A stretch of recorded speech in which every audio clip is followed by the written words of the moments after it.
E aí, amantes do Curta Antares, cinéfilos de plantão, estamos de volta aqui com mais conversa sobre cinema. Aqui do meu lado, Thiago ele que é vocal da banda Vale do Até e também um cara que curte muito cinema. Começamos com esse trabalho de Thiago, que é o Cabeça de Sol em Cima do Trem, um disco com poesias visuais, poesias urbanas. Um disco interessante, Thiago.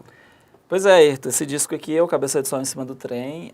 Ele é 20 poemas que eu peguei do primeiro livro que eu lancei, que é o Cabeça de Sol em Cima do Trem, do mesmo nome. E eu fiz em parceria com um grande amigo, que é o Jean Pablo. A gente fez num processo caseiro, assim, gravava em casa e depois a gente pós-produzia lá na casa dele. E eu quero indicar para todo mundo que conheça, né, o trabalho que a gente fez, porque ficou muito bom e eu acho também que os poetas devem se apoderar mais dessas novas tecnologias. Assim, hoje em dia parece que está mais fácil você gravar um disco do que você lançar um livro, né? Está mais barato, então... E ainda é raro a gente ver trabalhos poéticos em DVD, em CD, em meios digitais e tudo. Então eu acho que para cá, para a cidade, para essa movimentação nesse outro campo da minha vida, né, que também é a poesia, além da música, eu queria indicar para todos vocês o Cabeça de Som em Cima do Trem e te dar de presente também o CD. Legal, valeu, Thiagão. Um trabalho que eu gostei muito de fazer. Galera. Mas o papo aqui é cinema e Thiago, de antemão, faz aqui uma seleção inusitada de filmes, ainda nunca visto nesse programa, que me deixou muito, muito feliz saber que a gente gosta de cinema diferente. E começa com um clássico. Esse aqui é o mais conhecido de todos, que é Os Deuses Devem Estar Loucos, um filme sul-africano de 1980, em parceria com Botsuana, que fez muito sucesso, passou muita sessão da tarde. É muito interessante, fala da questão ética de tribos que não conhecem a modernidade do mundo atual, em que um deles ganha do céu uma garrafa de Coca-Cola. E aí começa a confusão. Fita muito interessante. Cara, esse filme é o seguinte, eu acho interessante porque a lista que eu te falei, dos filmes que a gente vai falar, eles de alguma forma, eles botam em xeque os nossos comportamentos. Então eu acho muito legal quando uma obra de arte, ela meio que toca nesse viés moral. Tipo assim, por que só o que você faz é certo e o que o outro faz não? Por que só o que você faz é legal e do outro não? E esse filme, ele é um ícone praticamente disso, porque é um dos filmes de humor mais inteligentes que eu já vi, que a partir dessa... Passa, né, esse avião em cima, o cara joga a garrafa de Coca-Cola, cai numa tribo que nunca teve experiência nenhuma com outro lugar, e aí a partir daquilo você começa a meio que se ver o meio que você vive, né? Então começa a botar em xeque questões de consumo, envolvendo também inveja, poder, aí o cara vai começando a tomar contato com isso, e sem contar também que além desse tratado antropológico que o filme mas ele também é muito engraçado, cara. É muito engraçado. Que ninguém vê o termo índio, né? Ele não se aplica a tribos africanas. É uma coisa diferente do índio que a gente vê aqui na cidade americana, Pois é, o pessoal lá chama Bosquimani, né?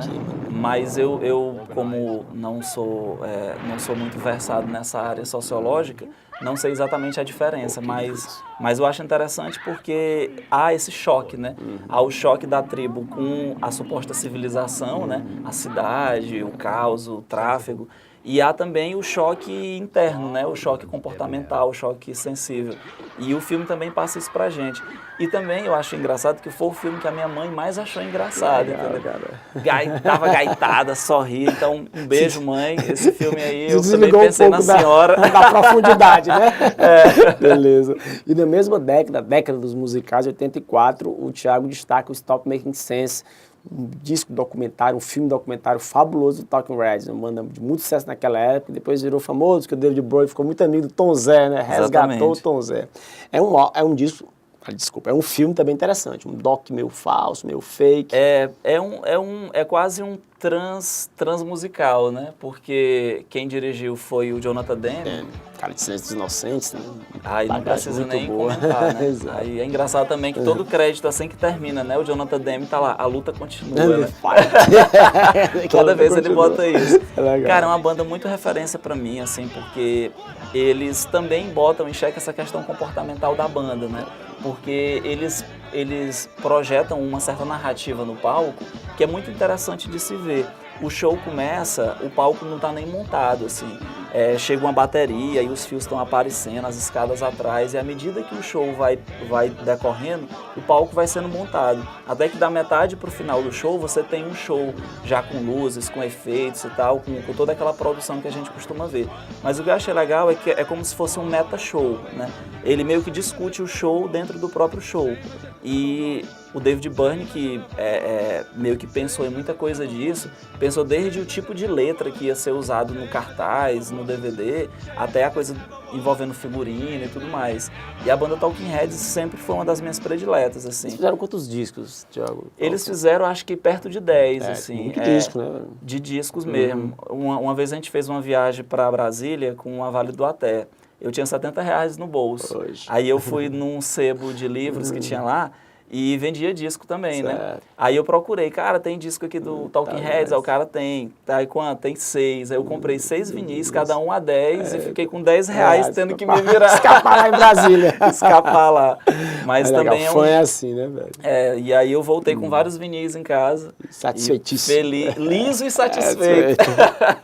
Te dá um salto do tempo, vai para um documentário muito interessante sobre o poeta Roberto Piva, que é uma assombração urbana. É um documentário de Vanessa Canabarro, meio underground, né, Thiago? Muito conhecido, não, né? Não é. Na verdade, o próprio Piva, o poeta Roberto Piva, ele não é muito conhecido. Ele é um poeta paulista, dos poetas mais importantes que já existiram aqui no Brasil. Esse documentário ele é de 2004 e foi bom porque, assim, para mim, marcou muito a minha vida, assim, pessoalmente. Porque ele é um dos autores que eu mais gosto. Embora a minha poesia não se aproxime da dele, tipo assim, o meu texto ele não é muito parecido com o dele. Mas o Piva, ele trata de temas que foram muito importantes para mim, para que eu abrisse a minha cabeça artisticamente. Então era 2004, quando o documentário foi lançado, e eu estava começando a fazer letras lá na própria UFSP. Eu estava com 18 anos, aí começando a escrever, querendo conhecer muita coisa. O mundo. Isso, eu estava ali e tal. E aí, cara, lá em casa ainda tinha um videocassete que prestava. E quando o documentário passou, eu gravei numa fita. Hoje eu tenho, velho. Que a gente... Não deixo meu VHS por nada desse mundo. E que a gente mudava para aquele EP que dava para gravar 6 horas. 4 horas, 4 horas. O SLP, 6 horas. Exatamente. A qualidade ficava mais ruim, mas você gravava. Aí eu gravei o documentário e eu assistia praticamente todo dia. E ele está inteiro no próprio YouTube. Então, quem se interessar para conhecer a obra do Piva... eu encontrei. Pois é. E ele está inteiro lá e tem frases maravilhosas, assim, tipo, o que é poesia? E ele cita Otávio Paz, poesia é a subversão do corpo. Aí fala sobre Breton, e ele fala sobre história também, e é uma coisa assim muito, também colocando em xeque outras coisas também que a gente acha muito normal, assim, né? E ele mostra uma outra maneira de se fazer poesia. Legal. E terminamos com o mais conhecido, entre aspas, dos filmes de Thiago, que é o Gainsbourg, o homem que amava as mulheres. O filme está em cartaz na Sky direto e conta a história do Serge Gainsbourg, grande compositor francês, que pegou quase todo mundo daquela época. Brigitte Bardot, Jane Burke e outras. Uma fita legal e também mostra o lado bem tempestuoso da carreira dele, né? Pois é, esse filme eu achei lindo, assim, porque ele não é nem só um musical, ele não é nem só um documentário, ele não é nem só uma biografia. Legal, né? Sim. E ele surpreende direto, assim, desde tratar a infância do próprio Gainsbourg, sem essa infância idealizada. Porque eu acho legal, assim, esses filmes franceses, eles ainda continuam meio que na vanguarda, porque eles tratam essas questões morais, né, do ser humano, às vezes de uma forma um pouco mais real do que outros, assim, tipo, parece que, tipo assim, por exemplo, lá na própria infância dele, mostra ele vendo mulher nua, mostra uma criança fumando. Então, assim, naquela época, poderiam ser coisas também normais. Hoje em dia, imagina você fazer um filme brasileiro que aparecesse uma criança fumando. Com certeza isso ia ser um escândalo incrível e tal. Então, assim, várias questões da própria arte feita nesse filme, eu acho que elas são tratadas de uma maneira um pouco mais visceral, assim. E não tem esse clichê de que termina o filme com a morte dele. Ele sempre surpreende, mistura quadrinho com animação. Ele tem uma espécie de alter ego que é um animal grandão, assim, um bonecão, né? Então eu acho isso fantástico.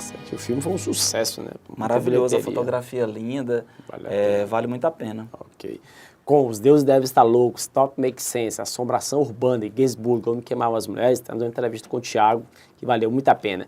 Meu brother. Ayrton, muito obrigado Pareça pelo convite, mais aí, cara. viu? Adorei estar aqui nesse momento. Continuamos com Curta Antares.